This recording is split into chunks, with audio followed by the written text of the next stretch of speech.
Welcome back. तो मैं opportunities पे रिसर्च करते रहता हूँ क्योंकि मैं खुद भी कहीं ना कहीं इन्वेस्ट कर रहा होता हूँ या फिर मार्केट में नई अपॉर्चुनिटी देखते रहता हूँ। इसी वजह से चैनल को अभी सब्सक्राइब कर लो और अगर आप नए हो तो। वहीं अभी की बात करूँ तो बिटकॉइन में काफ़ी अच्छा मुझे ट्रेंड पैटर्न दिखाई दे रहा है। वहीं जो वॉर हुआ है इस वजह से काफ़ी बढ़िया चीज़ें हुई हैं for crypto currency in particular. तो आप ऐसे समझो इंटरनेट की करेंसी कहा गया था जब बिटकॉइन और बाकी सारे क्रिप्टो लॉन्च हुए थे। वहीं इसका एक्सेप्टेंस उतना ज़्यादा नहीं आ पाया क्योंकि पेट्रो डॉलर जो सिस्टम यूएस गवर्न करता है वो काफ़ी ज़्यादा डोमिनेट हुआ। वहीं अभी की बात करूँ तो यही सिस्टम आपने देखा होगा कि यूएस ईरान के टाइम में काफ़ी सारी कंट्रीज रेडी हैं बिना यूएस डॉलर को एक्सेप्ट करे ट्रेड करने के लिए। वहीं काफ़ी सारी कंट्रीज फ्री ट्रेड एग्रीमेंट भी लेके आ रही, काफ़ी सारी चीज़ें और डेवलप हो रही हैं। वहीं कंट्रीज अपनी क्रिप्टो करेंसी लॉन्च करने वाली हैं खुद की क्योंकि काफ़ी बेटर ट्रांसपेरेंसी यहाँ पे निकल के आएगी। वहीं फाइनेंशियल सिस्टम को आज के टाइम में समझ में आ चुका है कि तो करंट फाइनेंशियल सिस्टम जिस हिसाब से रन हो रहा है वो बिल्कुल भी एक्सेप्टेबल नहीं है, specially after AI coming into place. क्योंकि एआई के आ जाने से रिस्क और ज़्यादा बढ़ गया है। अभी आपने माइथोस देखा होगा जो कि एंथ्रोपिक ने लॉन्च किया है। माइथोस के आ जाने के बाद यहाँ पे सारे बैंक डरे हुए हैं। यूएस के बैंक से मीटिंग उठा ली, वहीं निर्मला सीतारमण ने भी सारे बैंक्स की मीटिंग उठाई क्योंकि फाइनेंशियल सिस्टम इनको और स्ट्रॉन्ग करना है। अब देखो करंट जो पेपर मनी चलता है या फिर जो करंट करेंसीज चलती हैं इसमें बहुत बड़े बड़े फ्लॉज हैं। मैं आपको वीडियो में डिटेल में समझाऊंगा, तो चैनल को अभी फॉलो कर लो और बिटकॉइन के मैं लेवल्स भी बताऊंगा आपको जिसके अकॉर्डिंग मैं अभी इसमें अपनी पोजीशंस बना रहा हूँ। मैंने तब भी इन्वेस्ट किया था जब बिटकॉइन 16 लाख का हुआ करता था एंड मैं आज भी उतना ही ज़्यादा बुलिश हूँ क्योंकि मैं अभी उन बिटकॉइंस को बेच नहीं रहा हूँ। तो वीडियो को एंड तक देखना, चैनल को सब्सक्राइब कर लेना, डिटेल में समझाऊंगा कैसी अपॉर्चुनिटी यहाँ पे मार्केट्स में नई नई आ रही है आज के टाइम में। सबसे पहले थोड़ा समझ लेते हैं कि आखिर बिटकॉइन है क्या, कैसे वर्क करता है, क्या इसके पीछे लॉजिक है। तो आप ऐसे समझो ये लाइन ऑफ कोड्स है, कोई फिजिकल एसेट या कोई करेंसी ऐसे एग्जिस्ट नहीं करती, बस लाइन ऑफ कोड्स है जो कि काफ़ी सिक्योर्ड बना देती है अपने आप में बिटकॉइन को। मतलब कि कोई इसको डिकोड करना चाहे तो डायरेक्टली डिकोड नहीं कर सकता। वहीं ये मनी आप बिना बैंक के बीच में आए भेज सकते हो, विच मीन्स आपको अगर किसी को मनी भेजना है तो ना कोई ईमेल की ज़रूरत है, ना कोई बैंक बीच में आएगा, ना कोई फीस आपको लगेगी। विच मीन्स बहुत सीमलेस हो जाएगा। जो काम आज के टाइम में कंट्री टू कंट्री 2 से 3 दिन लग जाते हैं ट्रांसफर में, वही चीज़ 10 मिनट में पॉसिबल है इसके थ्रू। आज के टाइम में हो भी रही है। करंट फाइनेंशियल सिस्टम की बात करूँ तो सबसे बड़ा जो प्रॉब्लम आता है वो आता है ट्रस्ट का। मतलब कि कभी भी कोई भी एक सेंट्रल गवर्नमेंट और अगर कुछ चीज़ ओन करती है उस टाइम में कहीं ना कहीं दिक्कतें रहती हैं। फॉर एग्जांपल ईरान की बात करूँ आज के टाइम में तो उनके 11 बिलियन से ज़्यादा के एसेट्स यहाँ पे लॉक्ड है जो कि यूएस ने आज के टाइम में लॉक करके रखे हैं। वहीं इंटरनेट की बात करूँ तो पहले कॉमर्स हुआ करता था फिजिकल ट्रेड के फॉर्म में, वहीं जब से कॉमर्स इंटरनेट में हो चुका है वहीं पे फाइनेंशियल सिस्टम्स को एक्सक्लूसिविटी मिल गई है कि ये यहाँ पे मार्केट में आए और अपने करेंसी को कंट्रोल करें। तो हुआ क्या है, इसकी वजह से काफ़ी ट्रस्ट ब्रेक हुआ है। फॉर एग्जांपल आज के टाइम में और अगर मैं कोई ट्रांजैक्शन करता हूँ और वहीं एसबीआई जो मेरा बैंक है वो और अगर मना कर देता है उस ट्रांजैक्शन को कंप्लीट होने से, सामने वाली पार्टी फ्रॉड एटसेट्रा कुछ भी वो बोल सकता है जस्ट फॉर प्रोटेक्शन और एनी अदर थिंग, तो उस केस में मेरा वो ट्रांजैक्शन सक्सेसफुल नहीं हो पाता। या फिर और अगर मैं चाहता हूँ कि मैं बाहर किसी को भेजूँ पैसे तो उस केस में भी वो ट्रांजैक्शन सक्सेसफुल नहीं हो पाता। वहीं बिटकॉइन इसका बहुत बड़ा सॉल्यूशन है और अगर मैं चाहता हूँ किसी को आउटसाइड इंडिया भी वहाँ पे पैसे पे करना तो मैं डायरेक्टली इस करेंसी के थ्रू पे कर सकता हूँ और मुझे बैंक के कुछ एडिशनल चार्जेस या जीएसटी या कुछ भी ऐसे फॉर्म ऑफ टैक्सेस नहीं लगेंगे।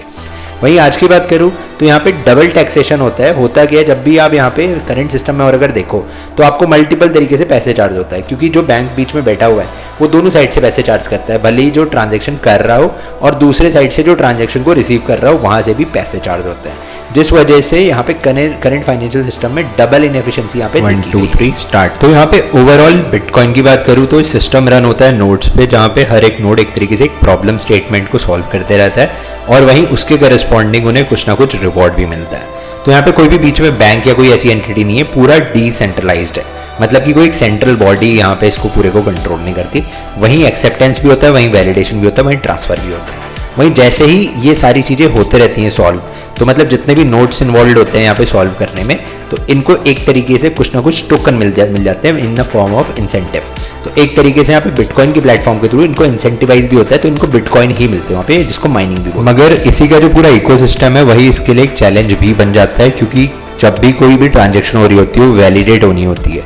अब वो वैलिडेट करने के लिए जितने भी यहाँ पे नोड्स प्रेजेंट है पूरे सिस्टम में उनको सबको ही काम करना पड़ता है, जिसकी वजह से प्रोसेसिंग थोड़ा सा स्लो हो जाती है। आज के टाइम की बात करूँ तो जिस हिसाब से ओवरऑल यहाँ पे गवर्नमेंट या फिर ओवरऑल जो ट्रांजैक्शन का वॉल्यूम है वो इसको हैंडल नहीं कर सकता। तो आज के टाइम में बिटकॉइन अकेले एक तरीके से सुप्रीम करेंसी नहीं बन सकती, जिसकी वजह से बाकी और भी यहाँ पे क्रिप्टो करेंसीज आ रही हैं जो कि इस प्रॉब्लम को धीरे धीरे करके सॉल्व कर रही हैं। वहीं इसको और अगर मैं वीज़ा जैसे नेटवर्क से कंपेयर करूं तो वीज़ा जैसे नेटवर्क 1700 ट्रांजैक्शन प्रोसेस करते हैं एक बार में, वहीं बिटकॉइन यही 7 के राउंड में करता है, विच मीन्स काफ़ी बड़ा डिफरेंस है आज के टाइम में। तो बिटकॉइन कंप्लीटली यहाँ पे रिप्लेस नहीं कर सकता। वहीं अभी की बात करूँ तो यहाँ पे इसमें 4-4 साल की साइकिल चलती है। अब इस साइकिल में होता क्या है, तो जब माइनिंग होती है बिटकॉइन की तो उस टाइम में रिवॉर्ड मिलता है। अब रिवॉर्ड मिलते टाइम वो रिवॉर्ड का क्वांटिटी जो है ओवरऑल वो हाफ होते रहता है हर 4 साल में। ओवरऑल प्रोसेस को ये हैविंग भी बोलते हैं, जिसमें बिटकॉइन आधा हो जाता है इन टर्म्स ऑफ माइनिंग। तो यहाँ पे जो माइनिंग कैपेबिलिटीज होती है वो उसकी आधी हो जाती हैं compare to the previous one. वहीं पे वॉलेटिलिटी और स्केलेबिलिटी के कारण अभी इसमें काफ़ी चैलेंजेस भी हैं। आज के टाइम की बात करूँ, ओवरऑल 86% इन्वेस्टर्स या तो क्रिप्टोज में इन्वेस्ट करना चाहते हैं या फिर ऑलरेडी कर चुके हैं। तो आज के टाइम में कोई भी एक नीश एसेट क्लास नहीं रहा है, हर कोई अपने पोर्टफोलियो को डाइवर्सिफाई करने के लिए इसमें यहाँ पे इन्वेस्ट भी करता है, मैंने भी किया है जिस तरीके से। वहीं काफ़ी सारे जो बड़े इंस्टीट्यूशंस हैं आज के टाइम में वो भी इसमें देखने को मिल रहे हैं। Even companies like JP Morgan, black rock, ऐसे काफ़ी बड़े बड़े इंस्टीट्यूशंस हैं जो कि आज के टाइम में इसमें डाइव इन करके वो भी काफ़ी अच्छा चंक ऑफ अपना जो पोर्टफोलियो है इसके थ्रू डाइवर्सिफाई करते हैं। तो यहाँ पे नया जब कैपिटल आता है तो वहीं पे स्केलिंग प्रॉब्लम भी आ जाती है, जिसकी वजह से यहाँ पे नए लेयर ऑफ सॉल्यूशंस भी इसके ऊपर बन रहे हैं। आज के टाइम की बात करूँ तो इथेरियम का नेटवर्क भी काफ़ी पावरफुल होते जा रहे हैं, जिसके ऊपर ये सारी चीज़ें बन रही है। तो यहाँ पे काफ़ी सारी चीज़ें इसके ऊपर ऑलरेडी बन रही हैं, जिसके थ्रू स्केलेबिलिटी और जो इसमें वॉलेटिलिटी वाला जो प्रॉब्लम है वो यहाँ पे काफ़ी हद तक सॉल्व हो पाएगा। तो ये सारी ही टेक्नोलॉजीज एक तरीके से इसके ऊपर कहीं ना कहीं इनकॉर्पोरेट हो रही हैं, जिसकी वजह से इस चीज़ को और ज़्यादा फास्ट बनाया जाएगा और इसकी वजह से काफ़ी ज़्यादा ट्रांजैक्शन ये हैंडल कर पाएगा, विच मीन्स इकोसिस्टम ऑलरेडी ये स्ट्रांग होते जा रहा है। वहीं अब ये देखना बाकी है कि नेक्स्ट क्या होगा, जिसमें मैं आपको अपने पॉइंट ऑफ व्यू भी बता दूंगा और एक्चुअली बता दूंगा कि यहाँ पे मार्केट किस तरीके से ड्राइव हो रहा है धीरे धीरे।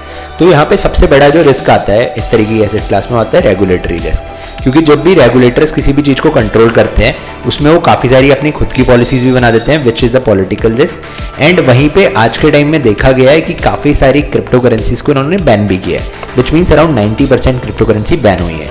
वहीं बिटकॉइन इन पर्टिकुलर की बात करूँ तो इन्होंने US जो पेंशन फंड है उनको भी अलाउंस दे दिया है कि आप भी बाई कर सकते हो। इसके अलावा काफ़ी सारी जो गवर्नमेंट है वो बिटकॉइन खुद से होल्ड करती हैं, एक तरीके से डाइवर्सिफिकेशन का सोर्स देखती हैं, एंड जिसके थ्रू इनको दिख रहा है क्लियरली कि इवेंचुअली जो फ्यूचर रहेगा वहाँ पे जो नई फाइनेंशियल करेंसी रहेगी वो इस तरीके की क्रिप्टोज ही रहेंगी। तो उसके राउंड में कुछ ना कुछ नए रेगुलेटरी लॉ ये ऑलरेडी बना भी रहे हैं। ये देखिए आ रही है पहली चीज़, यहाँ पे जो DeFi है डिसेंट्रलाइज फाइनेंस उसको तेजी से ग्रो कराया जा रहा है। सेकेंडली यहाँ पे काफ़ी सारे स्टेबल कॉइन इंट्रोड्यूस किए जा रहे हैं। Third and the foremost and most important regulatory risk.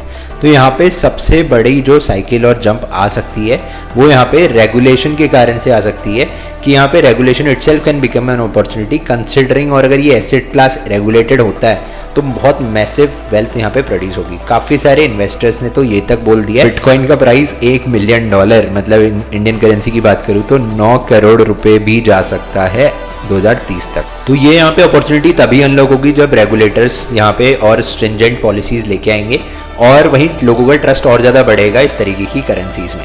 वहीं इकोसिस्टम भी और ज़्यादा स्ट्रांग होगा और अगर यहाँ पे रेगुलेटर्स आते हैं प्लस एक्सेप्टेंस और ज़्यादा बढ़ेगा, प्लस वॉल्यूम अपने आप में यहाँ पे काफ़ी ज़्यादा बढ़ेगा ट्रांजेक्शन का, जिसके हिसाब से डिमांड भी काफ़ी ज़्यादा बढ़ेगी। इसी तरीके की कुछ अपडेट्स मैं चैनल पे लाते रहूँगा, तो चैनल को अभी फॉलो कर लो। नेक्स्ट में बताने वाला हूँ बिटकॉइन के कुछ क्रूशियल लेवल जो कि आज के टाइम में अपने चार्ट पे देख पा रहा हूँ। बिटकॉइन की अभी की बात करूँ तो 77,700 का रेट चल रहा है इसमें। वहीं इसमें आपने देखा होगा काफ़ी टाइम से एक बुल रन की रैली आई थी। इसमें समझने वाली बात यह है कि जो रैली आई है काफ़ी हद तक इंस्टीट्यूशनल ड्राइव है। आपको यहाँ पे काफ़ी सारी स्पाइक्स भी दिख रही होंगी इन द बॉटम, जैसे आप देख पा रहे हो वॉल्यूम कहीं पे बहुत ज़्यादा हाई है। वो वॉल्यूम इसलिए आई है कि काफ़ी ज़्यादा बाइंग हुई है इसमें, स्पेशली ब्लैक रॉक ने यहाँ पे हर दिन ऑलमोस्ट ओवरऑल 2 बिलियन की बाइंग की है पिछले 12 दिनों का मिला के बताऊँ तो। वहीं इसी वजह से यहाँ पे बाइंग करते ही यहाँ पे जंप भी आया है टेम्परली। वहीं अभी की बात करूँ तो जो हमारा ये रेजिस्टेंस लाइन आपको दिखाई दे रही है, सॉरी ये सपोर्ट लाइन आपको दिखाई दे रही है, ये सपोर्ट लाइन के ऊपर अभी चल रहा है। काफ़ी क्रूशल हो जाता है यहाँ पे इसको ये देखना कि ये सपोर्ट लाइन को यहाँ पे क्रॉस ओवर कर पाएगा, विच मीन्स नीचे आ पाएगा या फिर यहीं से बाउंस बैक कर देगा। बाउंस बैक कर देगा तो पॉजिटिव साइन है, यहाँ से ऊपर जा सकता है। मगर मैं आपको अपनी स्ट्रैटेजी बताऊँ खुद की जो मैं यूज़ करता हूँ, तो मेरा हमेशा से ये रहता है एक तरीके से लॉन्ग टर्म बाइंग है। इसमें बेस्ट पार्ट क्या रहता है, और अगर किसी ने SIP भी की होगी इसमें पिछले 6-7 सालों में, तो 76% का एनुअलाइज्ड रिटर्न यहाँ पे बना हुआ है, which mean 76% year on year growth इसने कैपिटल में दिखाई है आपकी। जहाँ पे आपको FD पे 7% मिलता है, ये उसका 10 गुना आपको देता है। अभी की बात करूँ तो मैं यहाँ पे एंट्री नहीं करूँगा at this point in time, जो भी करंट का लेवल चल रहा है। वहीं और अगर ये ड्रॉप होता है, थोड़ा बाउंस आता है यहाँ पे, तो मैं आपको एक और ट्रेंड लाइन यहाँ पे बना के दिखाता हूँ। वो ट्रेंड लाइन के अकॉर्डिंग और अगर हम लोग चलें तो वहाँ पे ज़्यादा फायदा हमें देखने को मिल सकता है जो नए इन्वेस्टर्स हैं। और अगर मैं नया होता है यहाँ पे, तो मैं ये वाला चार्ट पैटर्न यहाँ पे फॉलो करता। लगभग 65,000 से 70,000 के बीच का यहाँ पे लेवल बनेगा जब ये नीचे आएगा। तो यहीं से और अगर बाउंस बैक हो गया, वॉर भी खत्म हो गया, उस केस में मैं यहीं से लॉन्ग करना स्टार्ट कर सकता हूँ। वहीं और अगर यहाँ पे ब्रेकडाउन होता है तो अपनी शॉर्ट पोजीशन भी एक बना सकता हूँ एज अ ट्रेडर। वहीं एज अ इन्वेस्टर मैं बिटकॉइन पे कभी भी शॉर्ट नहीं करता हूँ। बिटकॉइन पे शॉर्ट करने का मतलब है कि आप एक ऐसी चीज़ को शॉर्ट कर रहे हो जो आपको खुद ही पता है कि ये ऊपर ही जाने वाली है इन फ्यूचर। तो यहाँ पे ओवरऑल ये लेवल्स है। बाकी मैं आपको टाइम टू टाइम अपडेट भी करते रहूँगा जो भी इसमें लेवल्स मुझे क्रिटिकल देखने को मिलेंगे। तो चैनल को अभी सब्सक्राइब कर लो ताकि फ्यूचर में भी इस तरीके की कुछ मैं अपडेट्स लेके आऊँ तो मिस ना हो। वहीं आपको मैं डिटेल में समझा दूंगा, और अगर आप नए हैं कि किस प्लेटफॉर्म के थ्रू सबसे मिनिमल आपको ब्रोकरेज चार्ज लगेगा, तो सारी डिटेल्स मैं आपको शेयर कर दूंगा। लिंक टेलीग्राम का मैंने यहाँ पे डिस्क्रिप्शन पे लगाया हुआ है, और अगर आप चाहें तो मेरा टेलीग्राम चैनल भी ज्वाइन कर सकते हैं। वहाँ पे मैं आपको डिटेल में बता दूंगा कि कैसे आपको ज्वाइन करना है, क्या क्या चेंजेस यहाँ पे आए हुए हैं, प्लस कौन सा प्लेटफॉर्म आज के टाइम में बेस्ट रहता है।